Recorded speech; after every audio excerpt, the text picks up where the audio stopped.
everyone. Here is my 1998 Alpina B10 V8, now up for auction on bringatrailer.com with a couple days left. This is in Alpine White 3, which is actually pretty rare. I haven't really seen that color on the E39 Alpina so much, but really great. It's got the facelifted headlights, which I really like. So the ones from 1999 on. So they did upgrade the headlights and the taillights, which I way prefer versus the older E39 headlights. Of course, Alpina did their touches on the exterior. You've got the Alpina bumper and lip here, so beautiful. I love the contrast of the gold pinstriping with the white paint. It looks really, really great.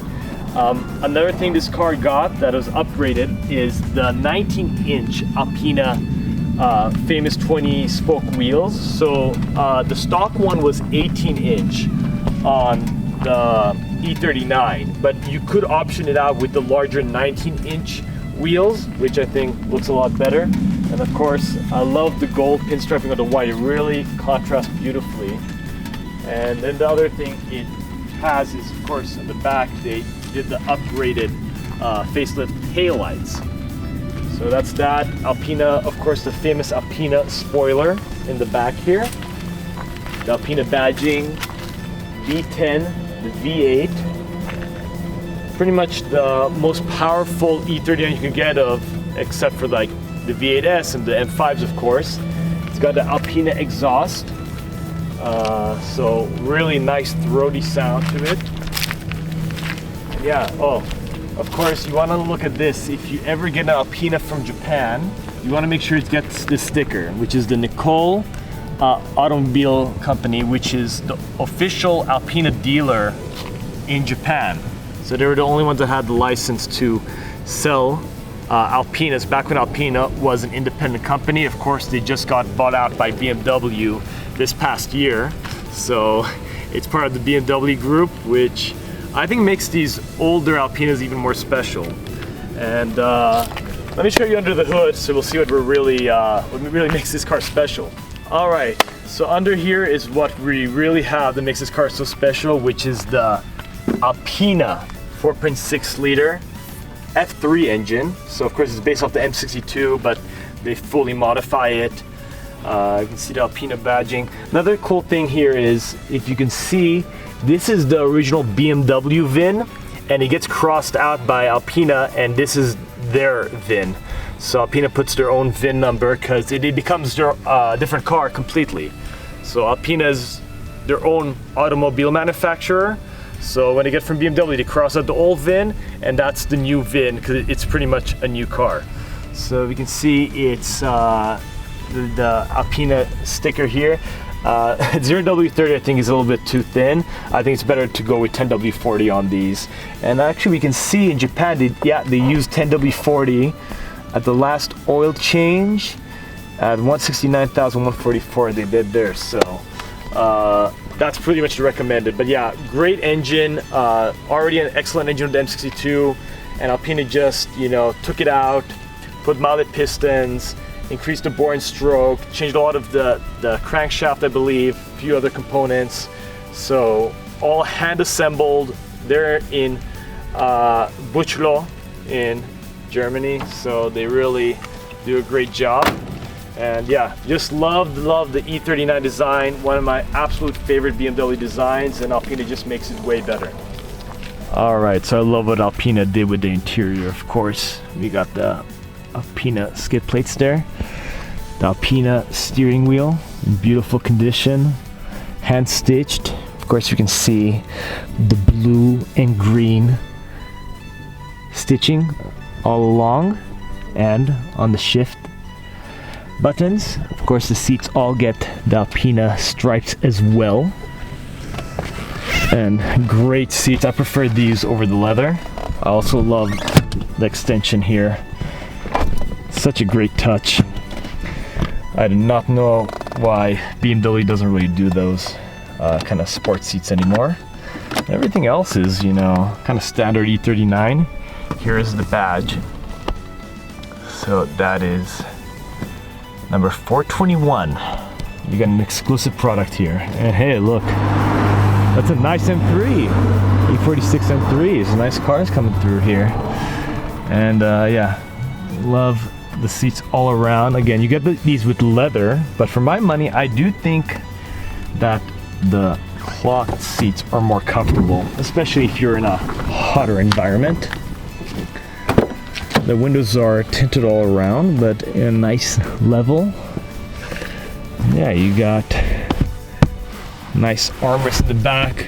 Really an interior that can sit for adults quite comfortably. And you know, I just think this is BMW peak design when it comes to the interior. Everything you need and nothing you don't. Alright, so as you can see here, what I think is very interesting is they left like the stock unit, so it's kind of scratched up. It still functions. So I think they did that just to keep kind of like the wiring clean or something, but yeah, that's still fully functioning back here, which is pretty funny. But they did fabricate that whole thing, and you can see in the back here, so it's got this is the 18-inch Alpina wheel, the spare, so that was the original size. Cool, it still has the DVD navigation system running on that.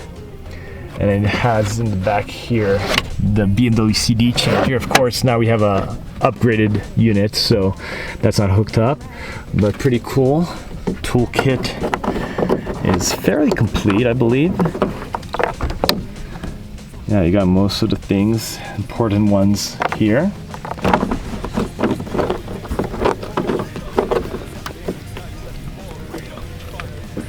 And yeah, look at that. The Alpina, sorry, the BMW sticker in Japanese, the Japanese market. Alpina B10 V8 doesn't get much better than this. And great package here. Of course, it's got the Alpina version of the M62 up front. It's called the F3 designation. So it has mallet pistons. It's got a bigger bore and stroke. It's now at a 4.6 liter compared to the stock M62, the 4.4. And you got a ton of power on it, a lot of low-end torque. And probably closest comparison would be to the M5. Of course, not as powerful, but way more powerful than what you got on the 540s. I think this is closer to 350 horsepower and similar specs on the torque. And really great. We can even put it into manual mode here. I'll show you guys in a second. And you got, you know, buttons on the steering wheel to shift up and down. So sort of like the closest thing I can think of at this era would be like the Porsche Tiptronic, which they were also doing in the 90s. So all you got to do is drop it here. You see we're in first.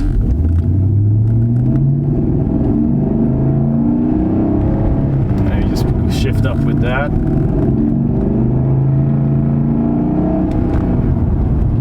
So it actually works pretty well. I mean, it's again, it's not a manual with a clutch, but pretty cool because these only came in automatic configuration. So Alpina was going for a more luxury style here, which is why you couldn't get them with the 6-speed manual. But you know, decent compromise with this. I have seen some people do a manual swap, but Alpina is going for a very luxury feel. And they've done their work on the suspension. See, it's very sharp handling. The E39 was already a great handling vehicle, and Alpina just you know, put stiffer dampers, springs, and lowered it a bit, so it handles excellent. E39 is my favorite handling of the 5 Series vehicles, especially after the E60 started getting much more numb. Until we get to the 5 Series of today, which is super numb. Yeah, you see it's nice and cool here.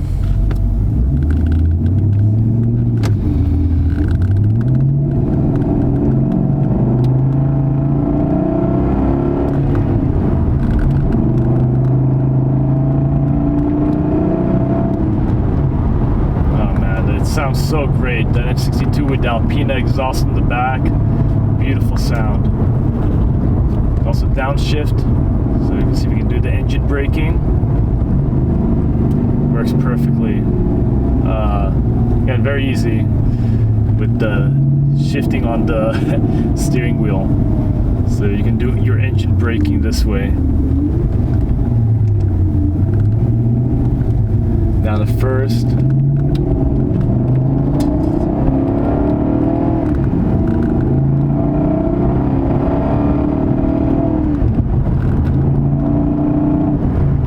Alright guys, so I hope you enjoyed my quick overview on my 98 E39 Alpina B10.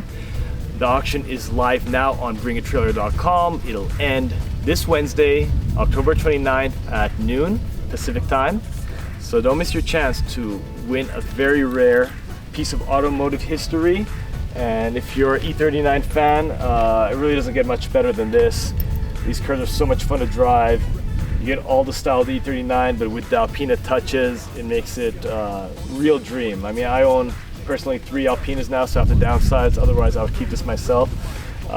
It's just such a fun car. Love that throaty V8 sound. So, link will be in the description. Go over there, ask me any questions if you want, and happy bidding, guys. Remember, life is too short to drive boring cars. Take care.